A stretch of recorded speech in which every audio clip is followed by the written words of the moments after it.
నాకెక్కడ కోపం వచ్చింది? కోపం రాని ఊరంతా లేపేసిన.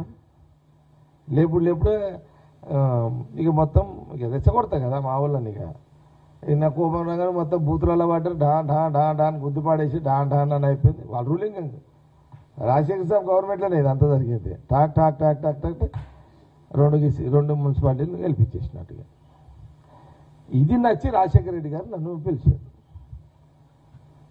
పిలిచి నన్ను ఏమన్నాడు, ఈ కుసుం నాకు చెప్పి ఈ మాట చెప్పు జగ్గారెడ్డికి అంటే రాజశేఖర్ రెడ్డి చెప్తే నేను పోయినగా టకటక రాజశేఖర్ సార్ మా కుసుం ఏమో వెళ్ళిపోయినా. ఇక పోగానే నన్ను అన్నాడు, మొగనివా నువ్వు, నేను ఇంత పెద్ద ఫోర్స్ పెడితే కూడా నువ్వు గెలిపించినావు, నాకు నచ్చినావు జగ్గారెడ్డి, నాకు నచ్చినావు నువ్వు అన్నాడు.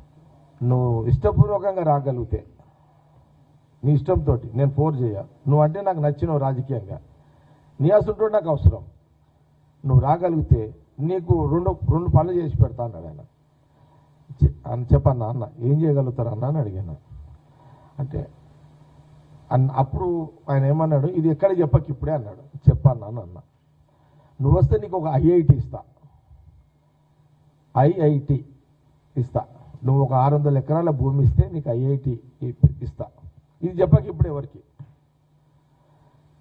నీ సింగిల్ రోడ్ కదా బాంబే హైవే, ఏది నాకు పడంచెరు నాకే ఉండే అప్పుడు, గంగారం నుంచి వయా లింగంపల్లి, రామచంద్రాపురం, పటాన్చెరు, ముత్తంగి, రుద్రారం, సంగారెడ్డి చౌరస్తా దాకా నీకు 4-వే హైవే లైన్ ఇస్తా అని చెప్పి నేను. ఎందుకంటే మనకు సెంట్రల్లో సోనియా గాంధీ గారే ఉన్నారు కాబట్టి, అంటే అప్పటికి కొంత క్లారిటీ ఉన్నట్టుంది ఆయనకు, ముఖ్యమంత్రి గారికి రాజశేఖర రెడ్డి సార్కు నేషనల్ హైవే ఈ ఐఐటి నడుస్తున్నట్టున్నది. ఇక నీకు తప్పకుండా నేను ఇస్తా, కొంత టైం పడుతుంది, నీకు మాట ఇస్తుంది, ఇది బయట చెప్పుకోకు, నువ్వు గమ్మున వచ్చి నువ్వు ఇష్టం ఉంటే జాయిన్ గా అని చెప్పేసి నేను. ఇక అది అది ప్రాబ్లం ఏంటంటే ఐఐటి అంటే నాకు తెలియదు నిజంగా అప్పటికి.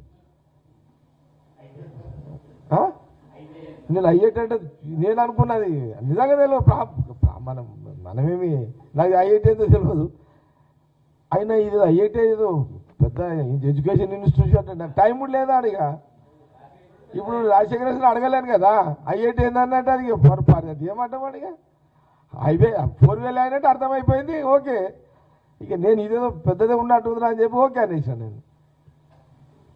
ఏనా అనగానే ఇక అనుకున్నా, సంగారెడ్డి పోయినా టకటక మా వాళ్ళని పిలిచి డాన్ అని చేసిన. ఆయన ఒక మాట అన్నాడు, జగ్గారెడ్డి కండువా నువ్వు వేసుకోకు, నీ భార్య మీద కండువా వేస్తున్నాడు. ఇది నాతోటి జరిగింది. అందుకే నేను ఏమంటున్నానంటే, నా హరీష్ రావు వల్ల హరీష్ రావు మీద కోపంతో కానీ హరీష్ రావు మీద ద్వేషంతో కానీ నేను టీఆర్ఎస్ పార్టీని ఈడ్చింది కాదు.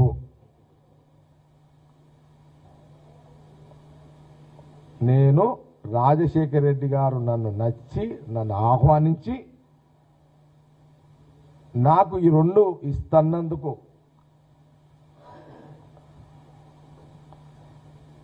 అప్పుడు ఈ స్కీములు లేవు, ఏది ఇవన్నీ ఇప్పుడు నడుస్తున్నాయి కదా, ఏది నా భూమి అప్పటికేది అంత కొత్తగా మనం అంత యంగులు ఉన్నాము, జోషులు ఉన్నాము.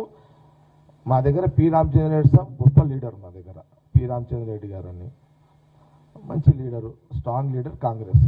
మా దగ్గర ఇద్దరు, భాగారెడ్డి గారు తర్వాత పి రామచంద్ర రెడ్డి గారు. ఇవన్నీ పెద్ద తోపులు ఇవన్నీ. ఆ తోపులకి వచ్చినోడు ఈ తోపే, అంత తోపులు ఆల్వై. కాబట్టి నేనేమంటున్నా అంటే, ఆ రోజులల్లో అంత అట్లా కమిట్మెంటు.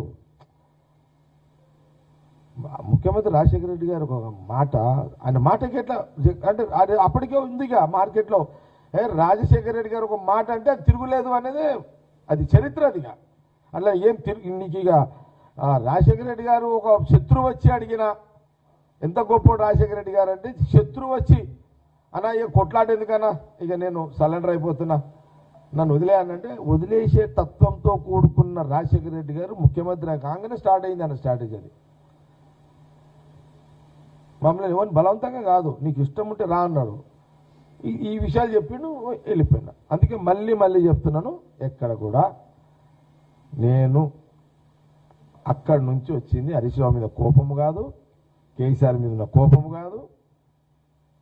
నేను వచ్చింది ఆయన నా రాజకీయంగా గట్టోడు అని ఆయన పిలిచినందుకు, నాకు ఈ 2 ఇస్తానందుకు నేను కాంగ్రెస్ పార్టీలో జాయిన్ అయినా. 3వ మాట కూడా చెప్తా.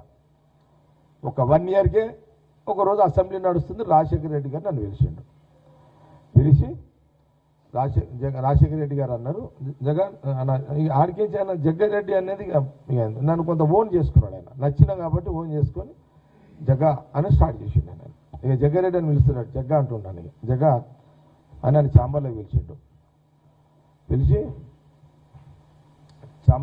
ఆయన ఐఐటి డిక్లేర్ చేస్తున్నా, ఇందుకు ఒక 1 అవర్ టైం ఇస్తున్నా.